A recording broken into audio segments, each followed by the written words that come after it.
Dear students, good morning. आज हम लोग जीव विज्ञान के अध्याय फर्स्ट अर्थात जीवों में जनन के बारे में देखेंगे। तो सबसे पहले हम लोग देखते हैं कि जनन क्या है। इसे रिप्रोडक्शन कहा जाता है। जनन जनन वह प्रक्रिया है जिसमें कोई भी जीव अपने ही जैसे संतान उत्पन्न करते हैं, जनन कहलाते हैं। अर्थात अपने ही जैसे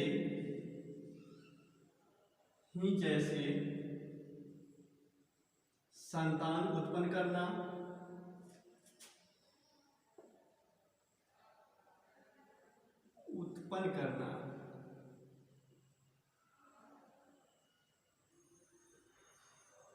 जनन कहलाता है।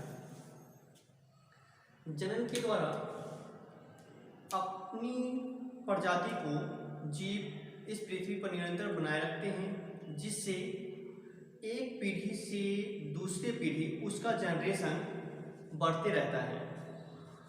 तो ये जनन मुख्य रूप से दो प्रकार के होते हैं। सेक्सुअल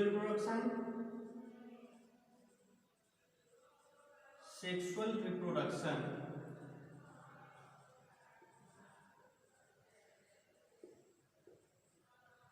इसे कहते हैं अलैंगिक जनन।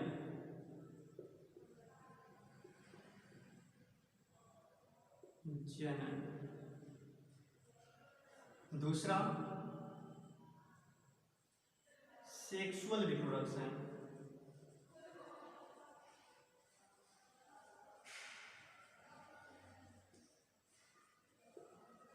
लैंगिक जनन।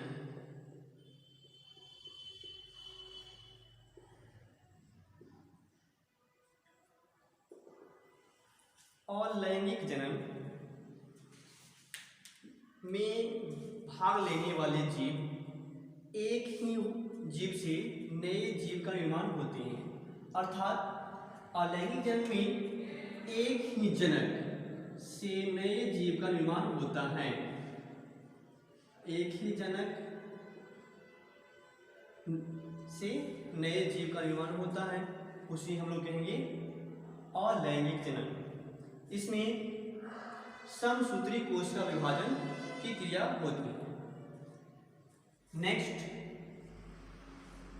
सेक्सुअल रिप्रोडक्शन, लैंगिक जनन। जनन की वैसी विधि जिसमें दो भिन्न भिन्न प्रकार के जीव अर्थात नर तथा मादा आपस में भाग लेकर नए जीव का निर्माण करते हैं, उसे लैंगिक जनन कहते हैं। इसमें मेल और फीमेल आपस में गेमीट का निर्माण करते हैं, जो गेमीट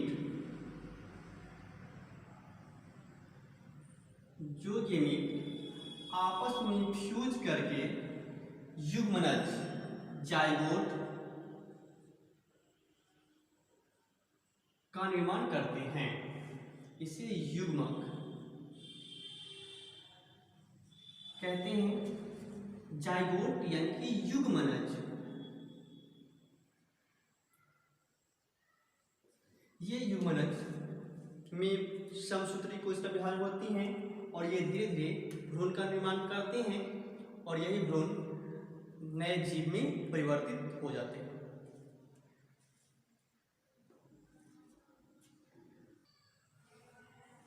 लैंगिक जनन में दो भिन्न भिन्न प्रकार के जीव भाग लेते हैं, जिससे दोनों जीव का डीएनए अलग अलग होता है। इसमें जैसे मेल है, मेल का डीएनए अलग होगा तथा फीमेल का डीएनए अलग होगा। ये दोनों अलग अलग डीएनए से अलग अलग युग्मनज का निर्माण होगा, और पुनः ये युग्मनज जब आपस में मिलकर जाइगोट बनाएंगे तो जाइगोट के बनने में जो डीएनए होगा वो अलग किस्म का डीएनए होगा, जिसके कारण जो संतान उत्पन्न होंगे वो अपने जनक अर्थात माता पिता से अलग दिखाई देंगे। अर्थात हम यह कह सकते हैं कि लैंगिक जनन से उत्पन्न जो जनक होते हैं उसमें विभिन्नता पाई जाती है। लैंगिक जनन से उत्पन्न जीव अपने जनक के समान नहीं होते। तो चलिए अब हम कुछ इसके बारे में लिखते हैं। तो सबसे पहले हम लोग लिखेंगे रिप्रोडक्शन अर्थात जन्म देंगे और लिखेंगे जनन जीवों में होने वाली वैसी क्रिया हैं जिसके द्वारा कोई भी जीव अपने ही जैसे संतान को उत्पन्न करते हैं या जन्म देते हैं, उसे जनन कहते हैं। नेक्स्ट लिखेंगे जनन के प्रकार, टाइप ऑफ रिप्रोडक्शन। तो उसमें हम लोग पहला लिखेंगे एसेक्सुअल रिप्रोडक्शन और लैंगिक जनन।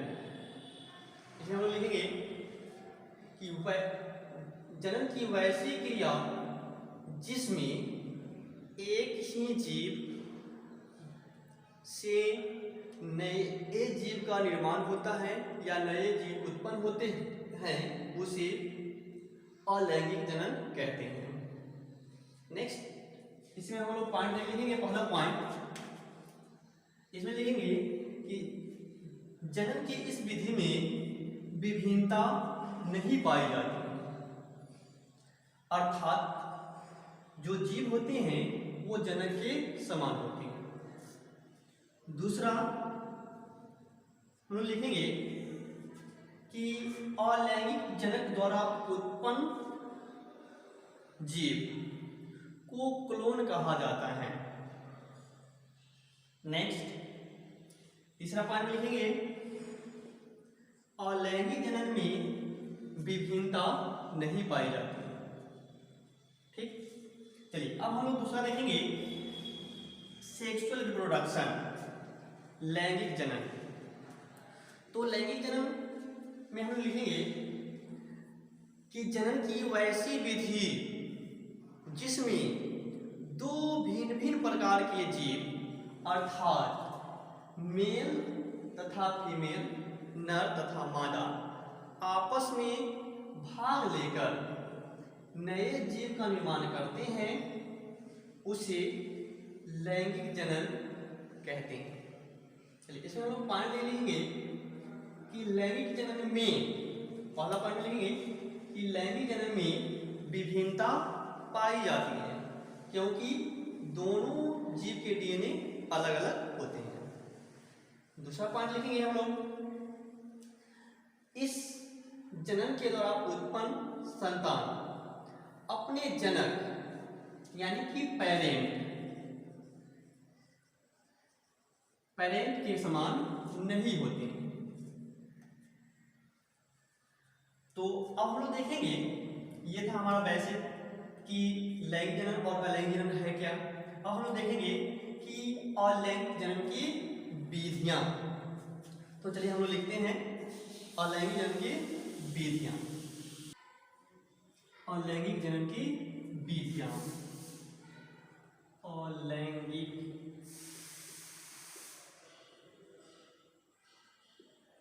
जनन की विधियां।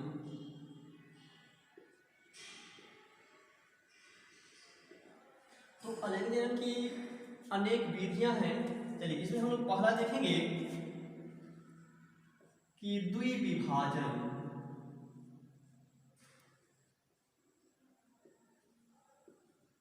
द्विविभाजन इसे कहते हैं बाइनरी फिजन।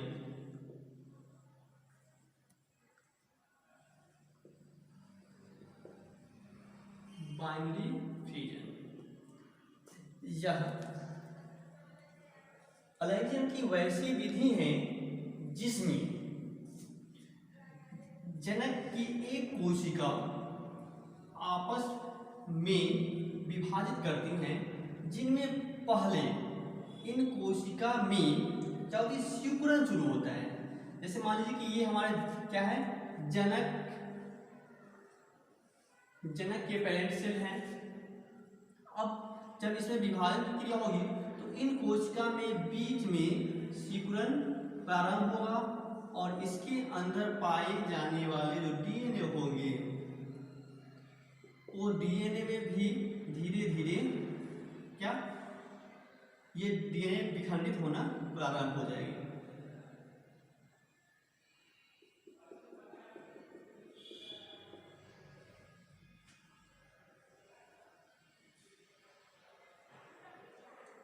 अब ये डीएनए अलग अलग भागों में विखंडित हो गए और अंततः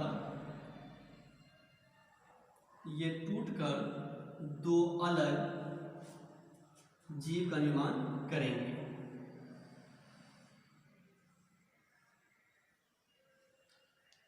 इस प्रकार से बाइनरी फिजन की क्रिया संपन्न होती हैं।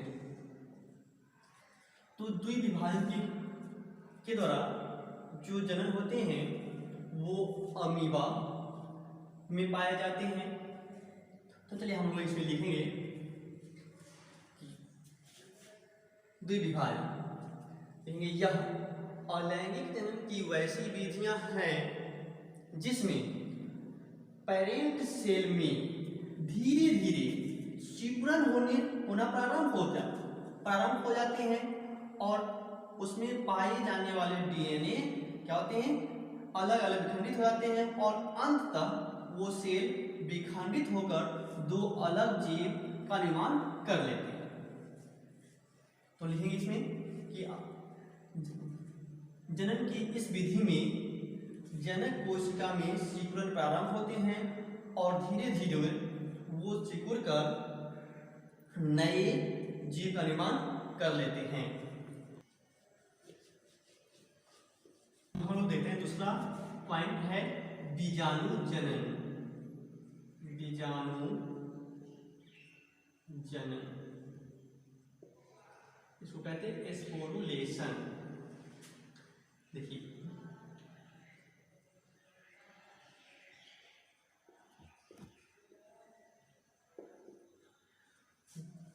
बीजाणु जनन, इस विधि में क्या होता है कि जो जनक होते हैं वो बीजाणु का निर्माण करते हैं और वो बीजाणु कहीं दूर जाकर नए जीव का निर्माण करते हैं। इस प्रकार के जो जनन है वो पैरामीशियम यानी पेनिसिलिन में पाए जाते हैं। तो हम बनाते हैं पेनिसिलिन की संरचना। ये पेनिसिलिन है, इस प्रकार से बीजाणु बनते हैं। ये बीजाणु किसी भी माध्यम से हवा, जल, अन्य एजेंट के माध्यम से कहीं दूर जाकर या इसी स्थान पर ये क्या करते हैं, ये बीजाणु ठीक इसी के समान नए पेनिसिलियम बना लेते हैं। तो यह है बीजाणु जनन। तो हम लोग लिखेंगे बीजाणु जनन में लिखेंगे यह अलैंगिक जनन की विधियां हैं जिसमें जनक कोशिका बीजाणु का निर्माण करते हैं, जो बीजाणु कहीं दूर जाकर अपने ही समान नए जनक का निर्माण करते हैं। बस यह है बीजाणु। अब हम लोग देखें नेक्स्ट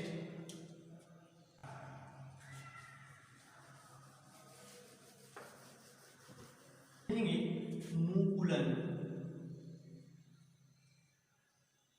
इसको कहते हैं बडिंग।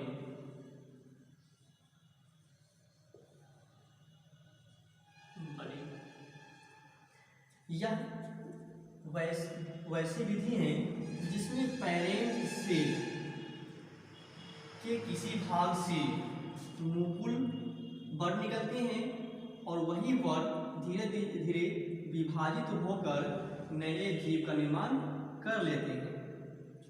ये बर्ड है, जिसे बर्ड कहते हैं, और ये धीरे धीरे क्या होते हैं, बड़े होते हैं और अंततः यह विभाजित होकर दो अलग जीव बना लेते हैं। तो ये है बर्ड। तो इस पे लिखेंगे अलैंगिक जनन की इस विधि में जनक के शरीर से मुकुल का निर्माण होता है, जो मुकुल अलग होकर नए जीव को उत्पन्न करते हैं। चलिए अब हम लोग नेक्स्ट देखेंगे चौथा, खंडी भवन।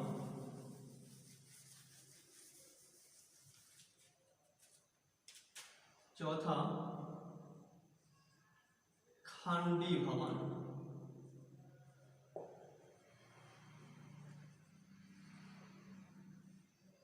खंडी भवन इसको बोलते हैं फ्रेगमेंटेशन।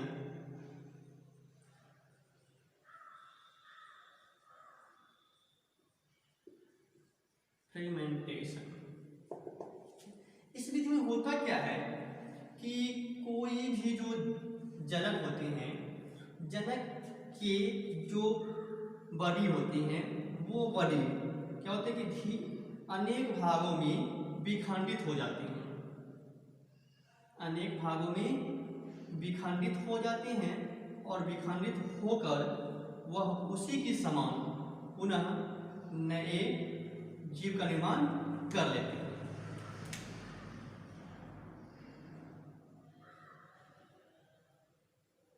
ये इसमें पाए जाने वाले इनके डीएनए हैं जो क्या करते हैं, पुनः नए जीव का निर्माण कर लेते हैं। जैसे मान लीजिए कि ये यहाँ से टूटेंगे, ये यहाँ से टूटे और टूटने के बाद ये पुनः नए जीव का निर्माण कर लेंगे, तो इसको कहेंगे खंडी भवन। तो लिखेंगे इसमें अलैंगिक जनन के इस विधि में जो पेरेंट सेल होते हैं वो अनेक भागों में टूटकर अलग अलग जीवों का निर्माण कर लेते हैं। ठीक, अब हम नेक्स्ट देखेंगे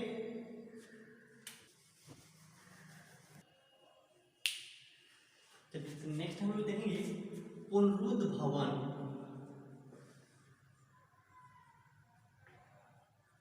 रुद्ध भवन इसको बोलते हैं रीजनरेशन।